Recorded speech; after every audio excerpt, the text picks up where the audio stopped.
My name is Amber Williams and I'm 27 years old. I never thought I'd be $30,000 in debt before my 30th birthday, especially not from opening a credit card to pay for my mom's cancer treatments. I thought I was doing the right thing for our family. That was until I found the photos on my sister Rebecca's laptop, hundreds of pictures of mom looking her worst, a folder labeled Cancer Journey Monetization Strategy, and receipts for shopping sprees while I worked double shifts. Before I continue my story, drop a comment below if you've ever had to make financial sacrifices for family. Don't forget to subscribe if you want to hear how I confronted my sister's shocking betrayal.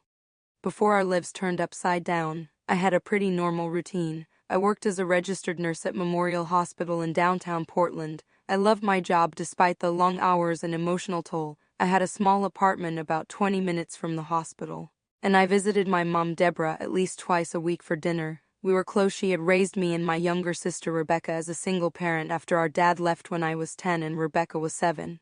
Mom was the strongest person I knew. She worked 2 jobs for years to keep us in a good school district and never complained. She made it to every volleyball game of mine and every dance recital of Rebecca's. Somehow she always found energy to help with homework or bake cookies for school events. Looking back, I don't know how she did it all.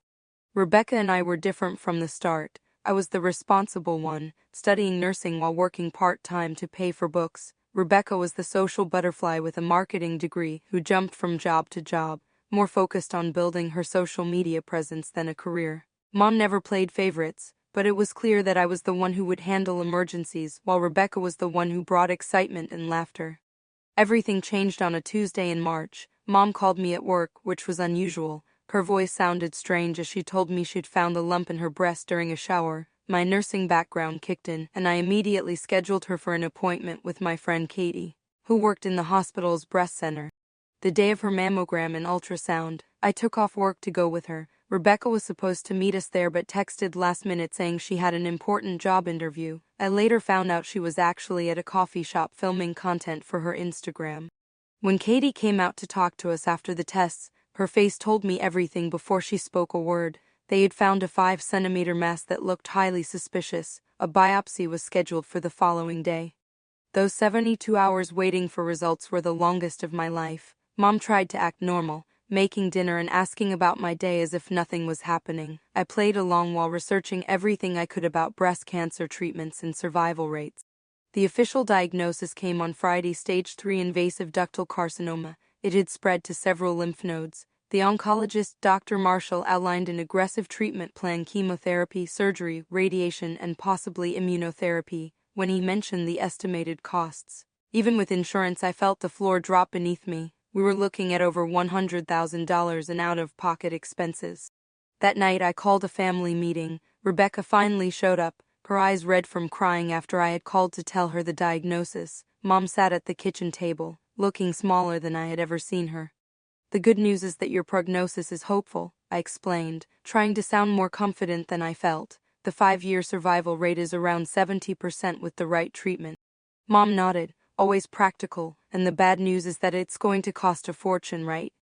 I laid out the financial reality. Mom's insurance through her administrative job at the elementary school would cover about 60%. She had some savings, about $15,000, but that wouldn't be nearly enough. I had about $12,000 in my emergency fund. "I'll pick up extra shifts," I promised, "and there are some assistance programs we can apply for." Rebecca wiped tears from her eyes and squeezed Mom's hand. "I'll help too, Mom, I promise, whatever it takes." I believed her then. I wanted to believe her. Mom started chemotherapy the following week. The side effects hit hard and fast: nausea, fatigue, and hair loss. I moved back home to help care for her. Rebecca stayed in her apartment but visited more frequently, always taking photos of Mom, which I assumed were just to document her journey. Within weeks, Mom's beautiful brown hair was gone. She tried to joke about the money she'd save on haircuts, but I could see how it crushed her spirit to look in the mirror. Rebecca bought her a beautiful silk scarf and filmed Mom opening it. The genuine smile on Mom's face made me grateful for my sister's gesture, even if the filming felt a bit inappropriate. As treatments continued, Mom grew weaker. She had to take a leave of absence from work, which meant her income was reduced to disability payments, barely enough to cover the mortgage. I was working 50 to 60 hours a week while caring for her, and my savings were disappearing fast. The first round of treatment alone had cost $17,000 after insurance. By month 3 of Mom's treatment, my emergency fund was completely depleted. Every paycheck went directly to medical bills, groceries, and keeping the utilities on. I started selling furniture from my apartment since I wasn't living there anyway. My car, a 10-year-old Honda that had been perfectly reliable, needed new brakes, but that repair had to wait. One evening, after a particularly rough 12-hour shift, I sat at the kitchen table sorting through a pile of medical bills. The latest was for the PET scan Mom had needed to check if the cancer was responding to treatment. $8,000 after insurance. I put my head in my hands, utterly overwhelmed. Rebecca walked in, looking fresh and put together despite everything happening around us. She had a new purse that I recognized from a brand sponsorship she'd mentioned. "How is she today?" Rebecca asked, setting down a small bag of groceries, her contribution for the week. "Sleeping now. The anti-nausea medication helps, but she couldn't keep much down today." Rebecca nodded absently, scrolling through her phone. I posted about her having a tough day. The responses have been so supportive. I bit my tongue, frustrated that she seemed more concerned with social media than actually helping Mom, but I was too tired to start an argument. "I need to figure out how to pay for this PET scan," I said instead. "The hospital is sending reminders." "Can't you just put it on a credit card for now?" Rebecca suggested, as if it were the most obvious solution in the world. "I'm maxed out already," I admitted. The truth was embarrassing. I'd already put thousands on my credit card for medications and treatments not fully covered by insurance. Rebecca shrugged. "Apply for another one. Your credit score is good, right? You're always so responsible." I wanted to point out that she could contribute more financially instead of offering advice, but Mom needed the money more than I needed to win an argument with my sister. The next day I spoke with the hospital's financial counselor, Maria. She was sympathetic but not particularly helpful. "You've already been approved for our maximum hardship discount," she explained, "and you don't qualify for Medicaid because your mother's disability income is just over the threshold." "There must be something else," I pressed. "A payment plan, maybe?" "We do offer payment plans, but they require at least 20% down and the balance paid within 18 months, Maria said. "That would be about $1,600 down today and monthly payments of around $400. I didn't have $1,600, I didn't even have $400 extra a month. On my lunch break, I researched cancer assistance foundations. I filled out 7 applications that week, but we were rejected by 5 of them because they had exhausted their funds for the year. One offered a $500 grant, helpful, but a drop in the bucket. The last one put us on a waiting list. Meanwhile, Mom's condition was worsening. The chemotherapy wasn't shrinking the tumor as quickly as Dr. Marshall had hoped. He recommended adding an experimental immunotherapy treatment that showed promising results but wasn't fully covered by insurance. "How much?" I asked directly. Dr. Marshall looked uncomfortable. $12,000 per treatment. She would need at least 4 treatments. $48,000, an impossible sum. That night, after Mom had gone to bed, I sat at my laptop and applied for a new credit card with the highest limit possible. It felt like signing a deal with the devil, but what choice did I have? The card had a 24% interest rate after the first 6 months, but it offered a $15,000 limit and 0% interest for the promotional period. I was approved instantly. The relief I felt was embarrassing. Being approved for debt shouldn't feel like winning the lottery, but it did. 3 days later, the credit card arrived. I activated it immediately and paid the most urgent medical bills, including the down payment for the immunotherapy. With each swipe and confirmation number, I felt a mixture of relief and dread. This was just delaying the inevitable financial reckoning. But it bought us time, the most precious commodity when fighting cancer. That weekend, I finally had a full day off. I spent the morning with Mom, making her favorite blueberry pancakes that she could only eat 2 bites of. Still, seeing her smile was worth every minute of preparation. She dozed off on the couch afterward, and I took the opportunity to catch up on laundry and cleaning. I allowed myself a moment of fragile hope. The new treatment might work. We had bought ourselves time. Maybe things would turn around. Little did I know that I was about to discover exactly why Rebecca always seemed to have money for new clothes and restaurant meals while contributing so little to Mom's care. The discovery happened by accident. Mom was having a good day and wanted to sit outside in the backyard garden she had lovingly tended before getting sick. I was helping her settle into the patio chair when I realized she needed her sun hat. I went back inside to fetch it. Passing by Rebecca's room, I noticed her door was open unusual, as she typically kept it closed. She had gone out for networking coffee that morning. Her laptop was open on the bed, screen glowing. I wouldn't normally snoop, but something caught my eye as I walked past Mom's face on the screen. I paused, then stepped into the room. The laptop was running editing software with a video of Mom receiving her chemotherapy treatment. I recognized it from last week's session, but I hadn't noticed Rebecca filming. The strange part was that Rebecca had added sad music to the background and text overlays that read Day 94 of Mom's cancer journey and watching her fight for her life. Curiosity and unease prompted me to check what else was on the laptop.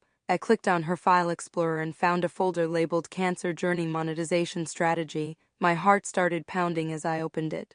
Inside were hundreds of photos of Mom, many I'd never seen before. Photos of her throwing up in the bathroom after chemo. Photos of her crying while looking at her hair falling out. Photos of her hospital bracelet and IV tubes. Some appeared to be taken while Mom was sleeping, unaware of being photographed in her most vulnerable moment.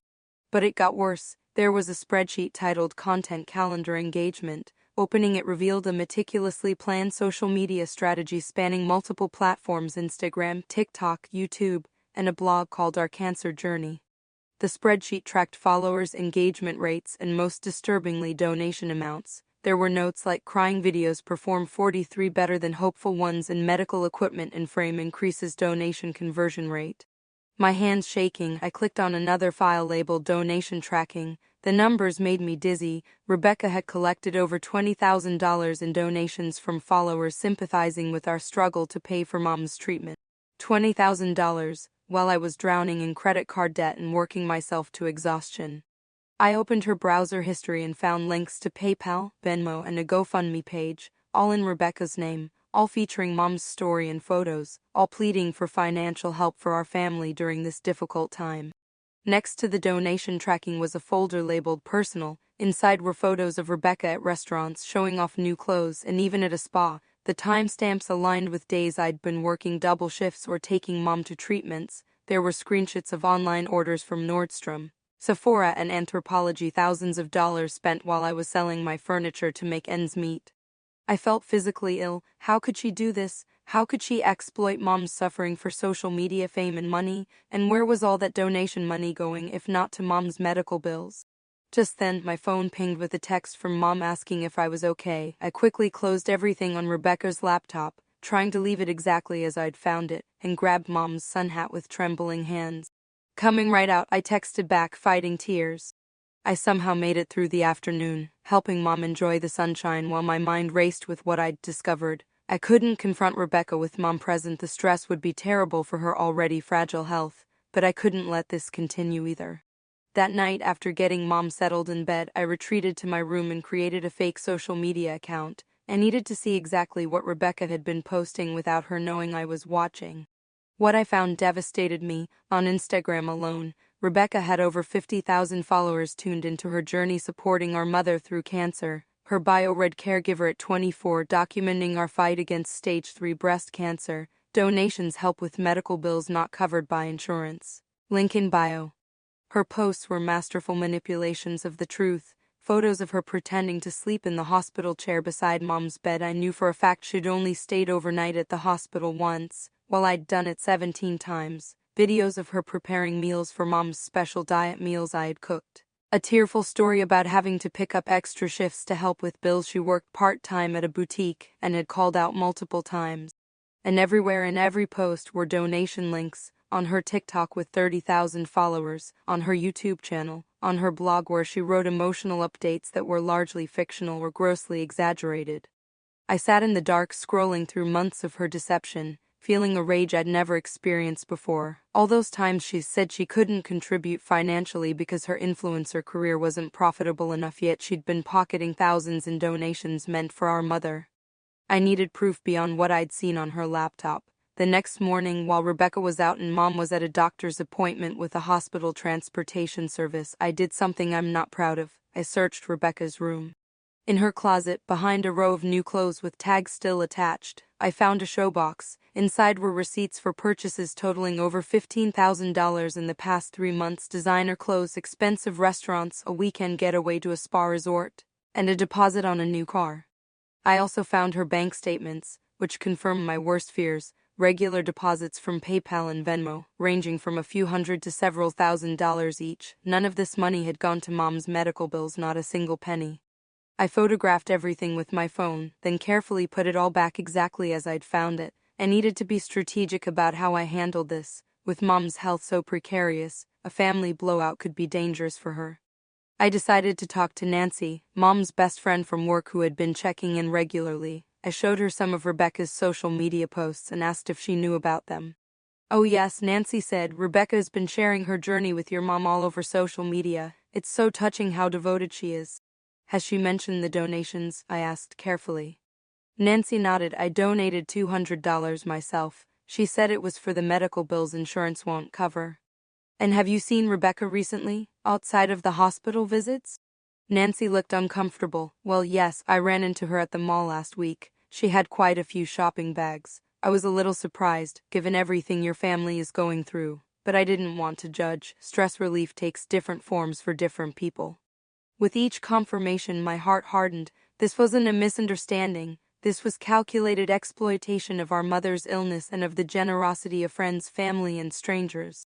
I checked Mom's medical account online, where all billing and payment records were kept. As I suspected, every payment had come either from insurance, Mom's depleted savings, or my credit cards and bank account, not a single payment from Rebecca. That night I couldn't sleep. I kept thinking about the $20,000 that could have paid for the immunotherapy Mom needed, instead of funding Rebecca's lifestyle and social media performance as the devoted daughter. By morning I had made my decision. I would confront Rebecca, but I would do it strategically, with evidence in hand, and most importantly, without Mom knowing until necessary. She needed all her strength to fight cancer, not to deal with her younger daughter's betrayal. Before confronting Rebecca, I needed to understand the full scope of what she was doing. I created several fake social media accounts under different names and followed all of her platforms. I wanted to see how she presented herself to strangers versus people who might know our family. What I found was even worse than I'd initially thought. Rebecca had created an entire alternate reality around Mom's cancer. On TikTok, she posted tearful videos about staying up all night to care for Mom, nights when I was the one administering anti-nausea medication while she was out with friends. On Instagram, she shared inspirational caregiver tips that she had never once implemented herself. Most disturbing were her YouTube videos titled "Day in the Life of a Cancer Caregiver." In these longer format videos, she would film snippets of herself pretending to do tasks I actually did: organizing medications, preparing special meals, helping Mom to the bathroom. She must have filmed these during the rare hours when I was out of the house or sleeping after an overnight shift. Her most recent video had over 300,000 views and hundreds of comments praising her selflessness and strength. "You're an angel," one comment read. "Your mother is so lucky to have you," said another. Each video had links to her donation platforms in the description. I clicked on her GoFundMe page and froze. The campaign had raised $16,000 toward a $25,000 goal. The description read, "My mother Deborah was diagnosed with aggressive stage 3 breast cancer this year. As her primary caregiver, I've had to reduce my work hours to be by her side through this difficult journey. Insurance only covers a portion of her treatments, and the financial burden has become overwhelming. Any contribution helps us afford the life-saving treatment she deserves. Thank you for your support during this challenging time." Primary caregiver, the words made my blood boil. Rebecca had spent perhaps 10 hours total per week at the house, usually when Mom was feeling relatively well and could engage in conversation or watch TV with her. Meanwhile, I was working full-time, managing all medications, cooking, cleaning, handling medical appointments, and sleeping on the couch outside Mom's room to be available if she needed help in the night. I needed to verify the financial aspect more thoroughly. I logged into Mom's patient portal where all her medical bills were accessible. As I suspected, every payment had come from one of three sources: Mom's insurance, Mom's now depleted savings account, or my own bank accounts and credit cards. Not a single payment from Rebecca. On a hunch, I searched Mom's name on other crowdfunding platforms beyond GoFundMe. I found 2 more campaigns allegedly created by concerned friends but with writing styles and photos identical to Rebecca's other social media posts. Between these additional campaigns, she had raised another $4,000. In total, Rebecca had collected at least $20,000 by exploiting Mom's cancer, all while contributing nothing to her actual care or medical expenses. I created a spreadsheet documenting everything: screenshots of all her social media posts, donation pages, and the evidence of what she'd spent the money on. I also noted the dates and times of medical appointments and treatments, alongside screenshots of Rebecca's social media showing her elsewhere during those critical moments: at restaurants, shopping, or at the beach. After gathering digital evidence, I decided to check her room once more while she was out. I found a journal where she had actually written out her content strategy for maximizing donations. Notes like post crying update on Tuesday evening, highest engagement time, and share pill organizer photo on Sunday, religious followers more generous on weekends. There were also draft scripts for videos with lines like I barely sleep anymore, worrying about mom and how we'll pay for her treatments, and I've picked up every extra shift I can, but it's still not enough to cover the medical bills. I photographed these pages as additional evidence. I also found more shopping bags pushed to the back of her closet, items with tags still attached, hundreds of dollars in clothes and accessories purchased in the past week alone. While searching, I discovered a notification on her laptop from the PayPal app. Someone had just donated $300 with the message, "Stay strong for your mom. You're an inspiration to caregivers everywhere."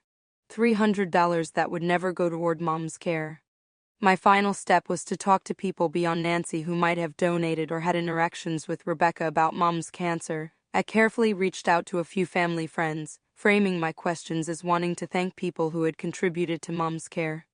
What I learned broke my heart. Our cousin Sarah had donated $500. Mom's former coworker John had organized a collection at the school where she worked, raising nearly $2,000, all sent directly to Rebecca. Our neighbor Mrs. Rodriguez had been cooking meals for us twice a week and giving them to Rebecca to bring inside, meals I'd never seen because Rebecca had apparently been taking them back to her apartment. Even Dr. Marshall, mom's oncologist, mentioned during her next appointment that it was wonderful how devoted both her daughters were to her care. When I asked what he meant specifically about Rebecca, he mentioned that she had joined several cancer support groups and spoken movingly about the financial sacrifices she was making for her mother's treatment.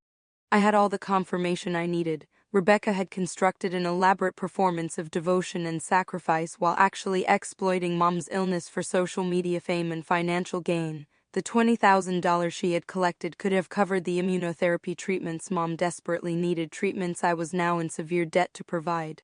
It was time for the confrontation, but I needed to be strategic. Mom's health had to remain the priority, which meant minimizing her stress. I decided to confront Rebecca when mom was asleep after her next treatment, which always left her exhausted and sleeping soundly for hours.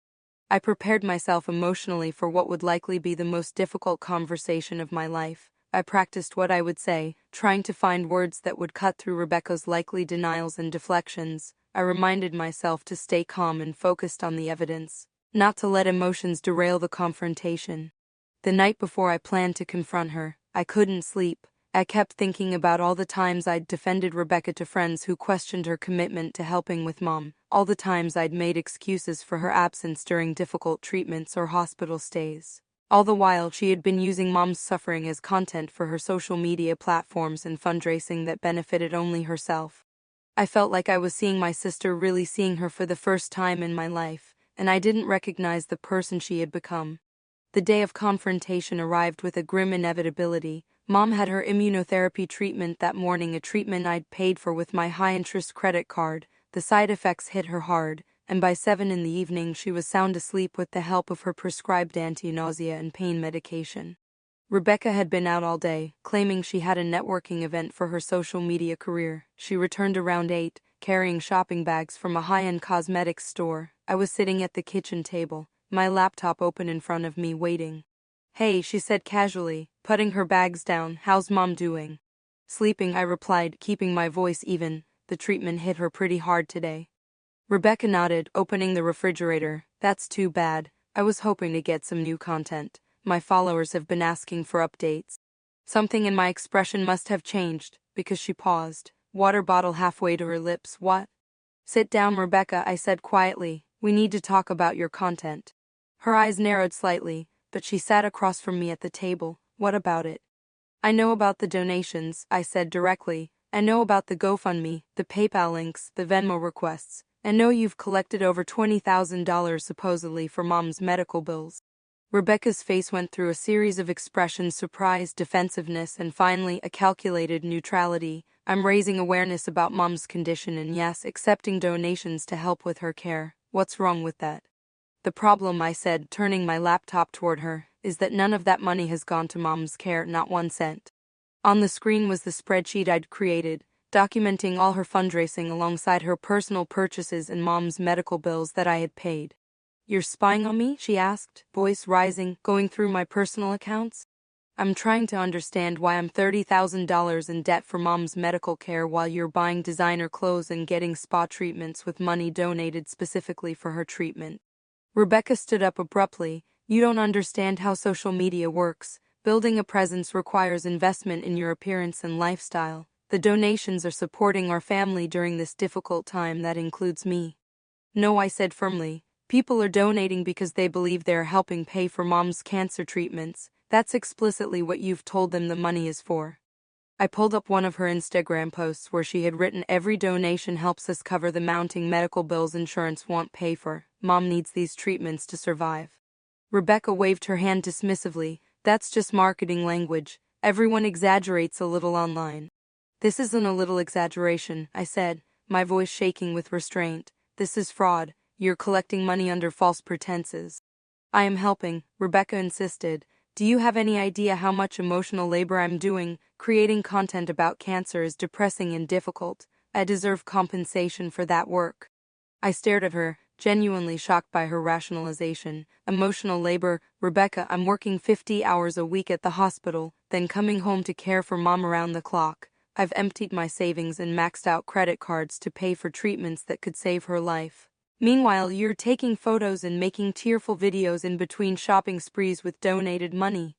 Rebecca's face hardened. You've always been so judgmental. Just because you choose to martyr yourself doesn't mean I have to. My social media presence is bringing attention to mom's condition. Do you know how many people have told me they got mammograms because of my content? I'm making a difference. Then why lie? I demanded. Why claim you're her primary caregiver when you're barely here? Why tell people you've picked up extra shifts when you called out of your part-time job 3 times last week? Why say the donations are for medical bills when they are going toward your new wardrobe? Because that's what people want to hear, she shouted. No one donates to help the less involved daughter while her perfect sister handles everything. This is my chance to build something real, to become an influencer with actual reach and sponsorships. Mom's cancer is the most engaging content I've ever created. The silence that followed her words was deafening. I couldn't believe what I was hearing. Mom's cancer was content to her, a stepping stone to social media fame. Do you even hear yourself? I finally asked quietly. Mom is fighting for her life, and you're treating it like a business opportunity. For a moment, something like shame flickered across Rebecca's face, but it quickly disappeared behind defiance. Everyone uses their life circumstances in their work. This is my career, Amber. I'm finally building something successful. On a foundation of lies, I countered, and using money that could be paying for mom's treatments. Fine, Rebecca said. How much do you need? I'll give you some money for the bills if it will make you feel better. Some money, I repeated incredulously. Rebecca, you've collected over $20,000 specifically for mom's medical bills. All of it should be going to her care. That's not reasonable, she argued. I need to live too. I need to maintain my appearance for my platform. My followers expect a certain lifestyle. I couldn't believe we were having this conversation, while mom needs medication and treatments to stay alive, while I'm working myself into exhaustion trying to keep her comfortable and pay for her care. Rebecca crossed her arms. I was going to contribute eventually, once my platform was more established and I secured some sponsorships. That's not how this works, I interrupted. You can't take people's money for mom's cancer treatment and use it for yourself with some vague intention of maybe contributing eventually. I pulled out my phone and showed her the text messages from family and friends who had donated, believing they were helping with mom's medical expenses. These people trust you, I said. They donated because they care about mom and believed you when you said she needed financial help for her treatments. Rebecca's eyes filled with tears, but I couldn't tell if they were genuine or another performance. You're just jealous that I've found a way to build something from this terrible situation instead of just suffering through it like you. That's when I lost my temper. There's nothing to build from this. Mom has cancer. This isn't a branding opportunity or a stepping stone to influencer status. It's our mother fighting for her life. I opened my laptop again and showed her the browser tabs I had ready, her GoFundMe page, the charity fraud reporting form for the BI's Internet Crime Complaint Center, and the contact information for the local news consumer protection team. You have a choice, I said, my voice steady despite my racing heart. Either transfer all the donation money to an account for mom's medical bills, or I report this as fraud. Rebecca's face paled. You wouldn't. It would devastate mom if this became public. Which is exactly why I'm giving you the chance to make it right privately, I replied. She reached for my laptop suddenly, trying to close it or delete the evidence. I pulled it away, but in the struggle it fell to the floor with a crash. What are you doing? I shouted as Rebecca lunged for her own laptop on the counter. Deleting everything before you ruin my life, she yelled back. We were both shouting now, the confrontation having escalated beyond my careful planning. The noise must have carried, because there was a knock at the door. Our next-door neighbor, Mr. Jenkins, stood there looking concerned. Everything okay in here? I heard shouting. We're fine, Rebecca said quickly, wiping away tears that had suddenly appeared. Just a family disagreement. Everything is not fine, I countered, but we're handling it privately, Mr. Jenkins. Thank you for checking. After he reluctantly left, Rebecca and I stood facing each other in tense silence. I'm leaving, she finally said, grabbing her purse. I can't talk to you when you're like this. If you walk out that door without resolving this, I'm reporting the fraud tomorrow, I warned. Go ahead, she spat. See how Mom feels when she finds out you've publicly humiliated her daughter and exposed her cancer journey to scrutiny. With that parting shot, she stormed out, slamming the door behind her. I stood in the kitchen, shaking with anger and disbelief. The confrontation had gone even worse than I'd feared. Rebecca had shown no remorse, only concern for her social media presence and anger at being caught. A soft sound from the hallway made me turn. Mom was standing there in her robe, looking confused and distressed. Amber, what's happening? Why was there shouting? My heart sank. Despite my best efforts to confront Rebecca privately, Mom had overheard at least part of our argument. Now I had to decide how much to tell her about her younger daughter's betrayal. Mom, you should be resting, I said, going to her side and gently guiding her to the living room couch. The treatment takes a lot out of you. I heard shouting, she insisted, her face drawn with worry. Where's Rebecca? What's going on between you two? I helped her sit down, buying time as I decided how much to tell her. Mom's oncologist had emphasized the importance of minimizing stress during treatment. A full revelation of Rebecca's exploitation might be more than she could handle right now. We had a disagreement about contributions to your care, I said carefully, opting for a partial truth. Mom looked at me with those perceptive eyes that had always seen through my childhood fibs. What kind of contributions? I sighed, sitting beside her. Rebecca has been fundraising online for your medical expenses. That's thoughtful of her, Mom said, looking confused about why this would cause an argument. The problem is that the money isn't being used for your medical care, I explained gently. Rebecca has been keeping it for herself. Mom's face fell, first in confusion then in disbelief. That can't be right, she wouldn't do that. I hated being the bearer of such painful news, but Mom deserves some version of the truth. I found evidence that she's collected a substantial amount of money from friends, family, and strangers online, all believing they were helping with your treatment costs. How substantial? Mom asked, her nurse's practical mind focusing on the concrete details. I hesitated. Over $20,000. Mom's hand flew to her mouth. $20,000, and none of it went to the medical bills? Not as far as I can tell, I confirmed sadly. I've reviewed all your medical accounts. Every payment has come from your insurance, your savings, or my accounts. Mom sat in stunned silence, processing this betrayal. Finally, she asked in a small voice, why would she do this? I chose my words carefully. Rebecca sees social media as her career path. She's been sharing your cancer journey online and using it to build her following. The donations were part of that strategy.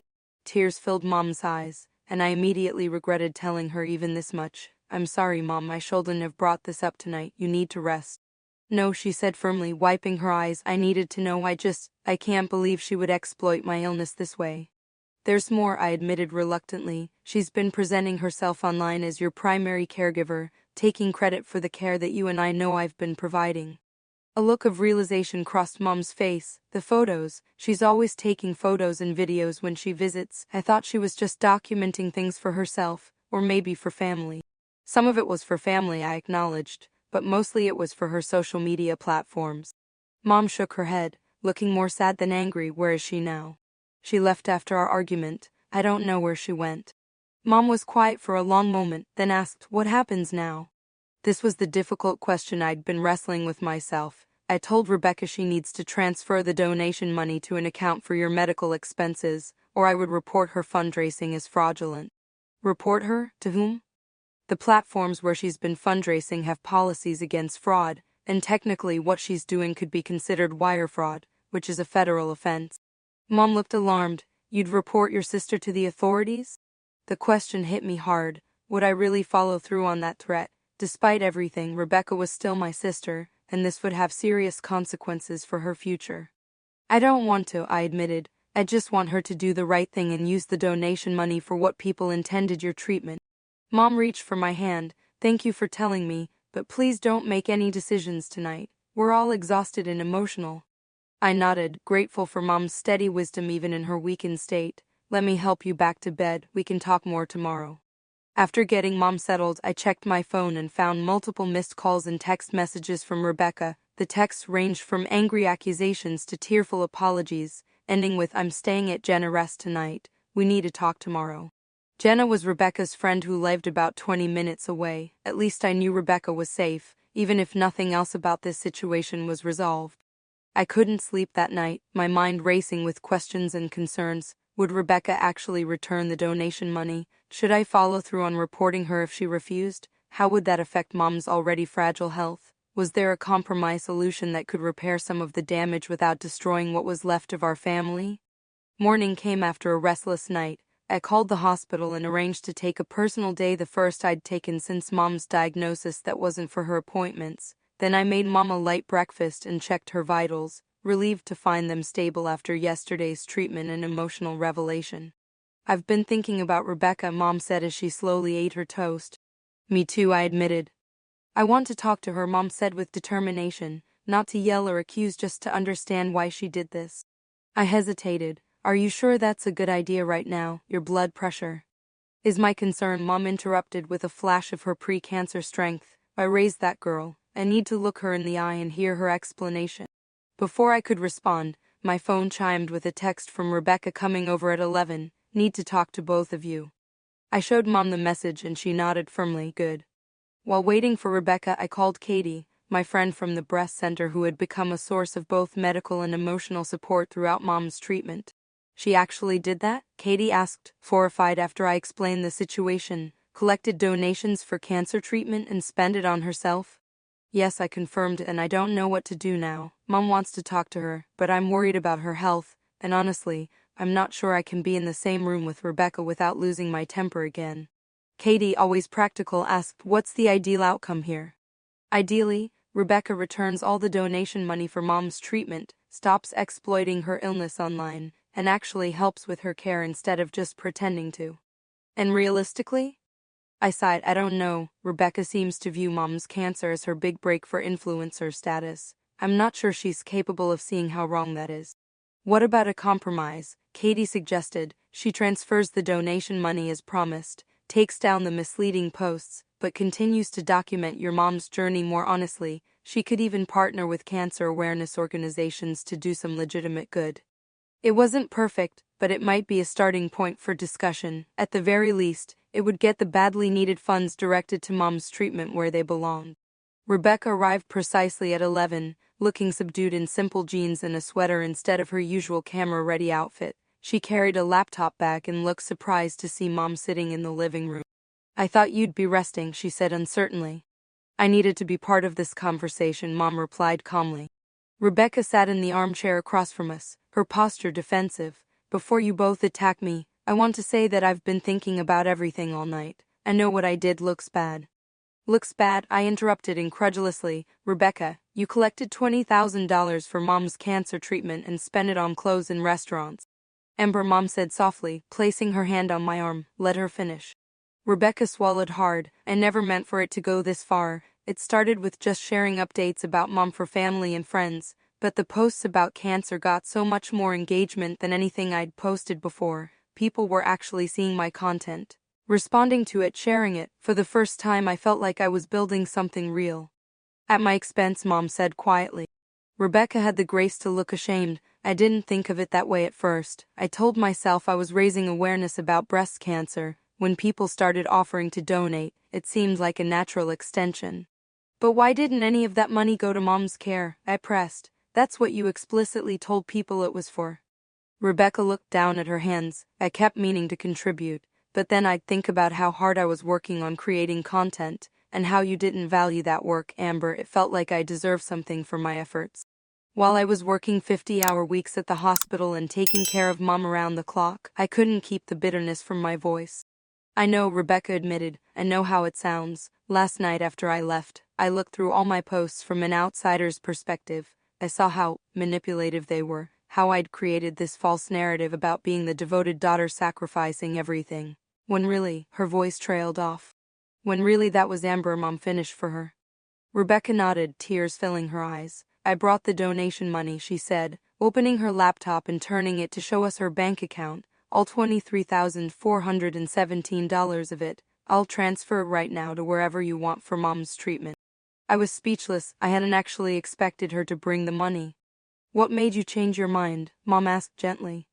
Rebecca wiped her eyes. Jenna, actually. After I told her what happened, she was horrified. She asked me what would happen if Mom's condition worsened because she couldn't afford the best treatment that could have been paid for with the donation money I spent on myself. I realized I couldn't live with myself if that happened. She looked at me directly. I'm sorry, Amber, you've been carrying everything while I've been pretending to help for the camera. I was jealous of how naturally caregiving comes to you, how everyone always praises your responsibility and selflessness. This was my chance to be the good daughter for once, even if it was mostly for show. The raw honesty of her admission took me by surprise. For the first time, I saw not the calculated social media performer, but my little sister, insecure, flawed, but not entirely lost. What happens now? Mom asked, looking between us. Rebecca took a deep breath. I'm going to transfer all the donation money to an account for your medical expenses. I'll take down the misleading posts and come clean to my followers about not being your primary caregiver. And she hesitated. I'd like to actually help more with your real care. Mom, not for content or photos, just because you're my mother and I love you. It was everything I'd hoped to hear, yet I still felt wary. How do we know you'll follow through? You don't, Rebecca acknowledged. I've broken your trust, and it will take time to rebuild it. But I'll start today. She turned to her laptop and began the process of transferring the money to Mom's medical expense account. As we watched the transfer complete, I felt something shift between us. This wasn't forgiveness that would take much longer, but it was a beginning. The money Rebecca returned would cover Mom's immunotherapy treatments with enough left over to significantly reduce my credit card debt. Mom reached out, taking both our hands in hers. My girls, she said softly, if cancer has taught me anything, it's that life is too short for broken relationships. We'll find our way forward together. In that moment, with Mom's frail hands holding us together, I allowed myself to hope that she was right.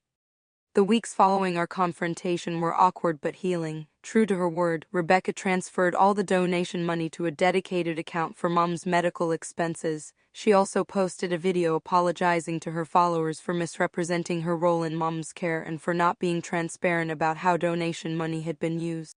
I expected her to lose followers over the admission, but surprisingly, her honesty seemed to resonate with people. Many commented on her courage in coming clean and pledged to continue supporting our family's journey, this time with full transparency about where donations were going. Rebecca and I established a system for Mom's care that allowed us both to contribute according to our abilities. I continued handling the medical aspects given my nursing background, while Rebecca took over managing the household, grocery shopping, cleaning, and meal preparation. For the first time, she was actually doing the tasks she had only pretended to do for social media. The donation money made an immediate difference in Mom's treatment options. We were able to pay for the full course of immunotherapy Dr. Marshall had recommended without going further into debt. I even began making payments on my credit card, slowly climbing out of the financial hole I'd dug. One evening, about a month after our confrontation, I came home from work to find Rebecca sitting with Mom, genuinely helping her sort medications without a camera in sight. The scene gave me a flicker of hope that perhaps real change was possible. How was your shift? Rebecca asked, looking up as I entered. Exhausting, I admitted, dropping my bag. 3 emergency admissions in the last 2 hours. I made lasagna, she offered, your favorite with the spinach and extra cheese. It was such a normal, sisterly gesture, so different from the calculated performances of the past months that I felt my garden slip just a bit. Over dinner, Mom shared good news. Dr. Marshall says the immunotherapy is working. The tumor has shrunk 15% since we started. That's amazing, I said, feeling genuine relief for the first time in months. We need to celebrate. Actually, Rebecca said tentatively, I had an idea about that. Some of my followers have been asking how they could help beyond donations. I thought maybe we could organize a small fundraiser like a community dinner or something. All proceeds would go directly to the hospital's cancer center to help other families. I looked at her skeptically. Not for content? No, she said firmly, not for content, for Mom, and for other families going through what we are. I've been volunteering at the cancer support group at the hospital, and the stories I've heard, she shook her head, so many people struggling with the financial burden on top of the illness. I want to actually help, not just pretend to for likes and followers. I studied her face, looking for signs of the old Rebecca, the one who saw Mom's cancer as a marketing opportunity. Instead, I saw something new, genuine compassion and perhaps a bit of hard-earned wisdom. I think that's a wonderful idea, Mom said, squeezing Rebecca's hand. To my surprise, the fundraiser was a success. Rebecca used her social media skills for genuine good, mobilizing not just her followers but the wider community. The event raised over $15,000 for the hospital's Patient Assistance Fund, which helped families who couldn't afford treatment costs. More importantly, it seemed to give Rebecca a new purpose. She continued volunteering with the cancer support group and eventually started a legitimate blog about the financial realities of cancer treatment in America. She partnered with nonprofit organizations and used her platform to advocate for policy changes and patient support. No filters, no staged photos, just honest stories and practical resources. As for Mom, her cancer responded well to the immunotherapy. 6 months after our confrontation, Dr. Marshall delivered the news we had been praying for. Her scans showed no evidence of disease. She would need ongoing monitoring, but for now she was in remission. The day we received that news, the three of us sat in the backyard garden that Mom had finally regained enough strength to tend again. The autumn sunlight filtered through the changing leaves, casting a golden glow over everything. I never thought I'd say this, Mom reflected, but in some ways cancer has been clarifying. It showed me what matters and who I can truly count on. I glanced at Rebecca, expecting her to look hurt by the implicit criticism, but she nodded in agreement. I learned that too, she said quietly. I was so focused on how things appeared that I lost sight of what was real. Building an audience of strangers seemed more important than being there for my own family. And I learned that I can't do everything alone, I admitted. I was so busy being the responsible one that I never asked for help until I was drowning in debt and exhaustion. Mom looked between us, her eyes filled with tears that for once weren't from pain or medication. My girls are wise women now. The journey had changed us all. Mom's brush with mortality had given her a new appreciation for life's simple pleasures. Rebecca had discovered that authentic connection was more fulfilling than performance and validation from strangers. And I had learned that strength sometimes means admitting vulnerability and accepting help. Our family wasn't completely healed. Trust, once broken, takes time to rebuild. Rebecca and I still had moments of tension when old patterns threatened to resurface, but we were finding our way forward with more honesty and compassion than before. The financial aftermath would take longer to resolve. Even with the returned donation money, I still had significant credit card debt from the early months of Mom's treatment. Rebecca had taken a part-time job to contribute to household expenses while continuing her more authentic social media presence. Mom was planning to return to work part-time once her strength fully returned. But sitting there in the garden with the two people I loved most in the world, both still here, both finding their way toward healing, I knew we would be okay. Not perfect, not without struggles, but okay. Do you know what I'm most grateful for? Mom asked, breaking the comfortable silence. What? Rebecca and I asked simultaneously. That this experience, difficult as it was, brought my daughters back to me and to each other, not as the people you were pretending to be, but as the women you truly are. As the evening light faded and we helped Mom inside, I reflected on the painful journey we had traveled, a journey that began with a devastating diagnosis and a desperate financial decision that revealed the worst in my sister but ultimately helped her find her better self. A journey that had nearly torn our family apart but somehow left us more authentically connected. Life doesn't always give us easy lessons or happy endings without scars. Sometimes the most valuable growth comes from the most painful experiences. Mom's cancer had taught us that truth cannot be filtered or edited for better engagement. It must be lived authentically, with all its messy reality. And that perhaps was the most important lesson of all. If you've ever faced a family crisis that revealed both the best and worst in those you love, I'd love to hear your story in the comments. How did you find your way forward? Did the experience change your relationships permanently? Don't forget to like and subscribe if this story resonated with you. and share it with someone who might be struggling with family tensions during a health crisis. Remember, authentic connection, messy and imperfect as it may be, is always more valuable than any performance. Thank you for listening to our story, and may you find healing in whatever challenges you face.